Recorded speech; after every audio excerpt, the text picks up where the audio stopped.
शाहीनगा नामक एक राज्य था और उसके राजा नरेंद्र चौधरी थे। शाहीनगा राज्य बहुत ही खुशहाल और समृद्ध राज्य था।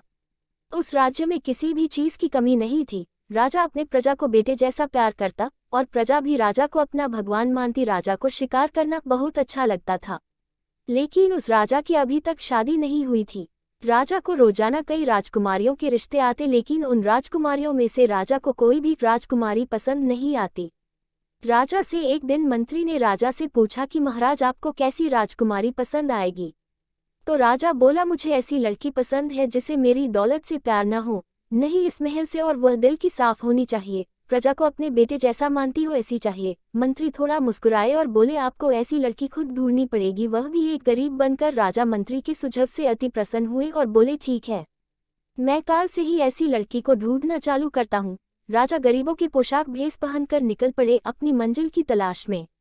इस बीच उन्होंने कई लड़कियों से मुलाकात की, लेकिन उन्हें कोई भी लड़की पसंद नहीं आई। हर लड़की के अपने अपने जीवन साथी को लेकर बड़े बड़े ख्वाब थे और यह राजा को पसंद नहीं आता। राजा थक के बैठा बैठा था। एक दिन एक राजा एक पेड़ के नीचे थक हार के बैठा हुआ था। तभी उस राजा को कुछ सिपाही और एक डोली दिखाई दी। राजा एक सिपाही से पूछ बैठा कि इस डोली में कौन है? तो सिपाही बोला, नागा राज्य की राजकुमारी सीता बैठी हुई है। राजा ने उस सिपाही से पूछा कि राजकुमारी कहाँ जा रही है? उस सिपाही ने बोला, पास ही में एक मंदिर है, वहां माता के दर्शन करने जा रही है। यह बोल के सिपाही चला गया। राजा उस राजकुमारी को देखने के लिए बड़ा ही बेतुल हो रहा था। राजा ने उस राजकुमारी की डोली के पीछे पीछे चलने लगा और जब मंदिर आया तो राजकुमारी उस डोली में से उतरी। राजा ने जब राजकुमारी की पहली झलक देखा तो उस राजकुमारी के ऊपर लट्टू हो गया और राजा राजकुमारी को टुकुर टुकुर देखता ही रह गया। सोचने लगा राजा कि क्या यह राजकुमारी मेरे मन मुताबिक है या नहीं। तो राजा ने उससे जाकर कहा, मैं शाहीनगा राज्य का राजा हूँ, क्या आप मुझसे शादी करेंगे? लड़की ने ना कहा और वहां से चली गई। राजा को यह सुनकर बहुत अच्छा लगा कि राजकुमारी को मेरे दौलत और महल से प्यार नहीं है।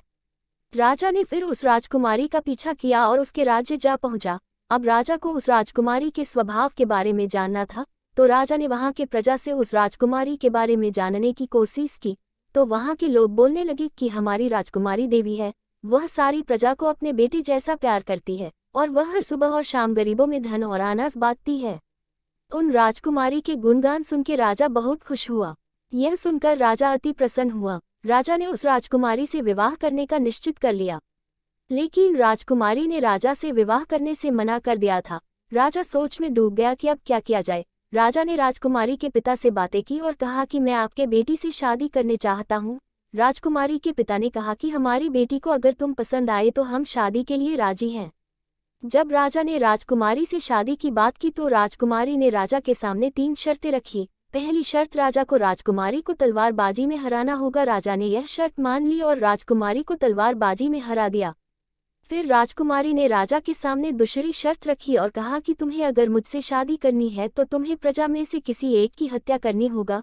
राजा ने यह दूसरी शर्त सुनकर राजकुमारी से विवाह करने से मना कर दिया और कहा कि प्रजा मेरे लिए मेरे बेटे जैसे है, मैं उनकी हत्या नहीं कर सकता। यह सुनकर राजकुमारी प्रसन्न हुई और कहा, तुम दूसरी शर्त भी जीत गए, और कहा कि मैं तुम्हारी परीक्षा ले रही थी कि तुम अपने प्रजा से प्यार करते हो या फिर नहीं।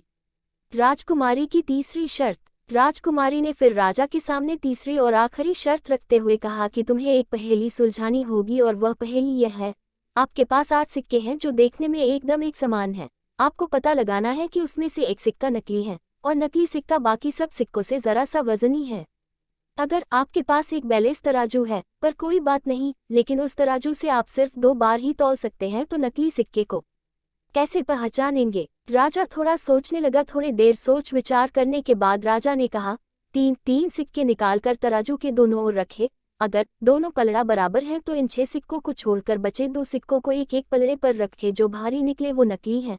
अगर एक तरफ पलड़ा भारी है तो भारी पलड़े के 3 में से 2 सिक्के निकाले और उन्हें तौल ले। अगर बराबर हो तो बचा हुआ सिक्का नकली है, अगर एक भारी हो तो वो सिक्का नकली है। यह सुनकर राजकुमारी ने कहा कि सही जवाब और शादी के लिए राजी हो गई। राजा ने राजकुमारी से शादी कर ली और उसके साथ अपना जीवन हंसी खुशी बिताने लगा।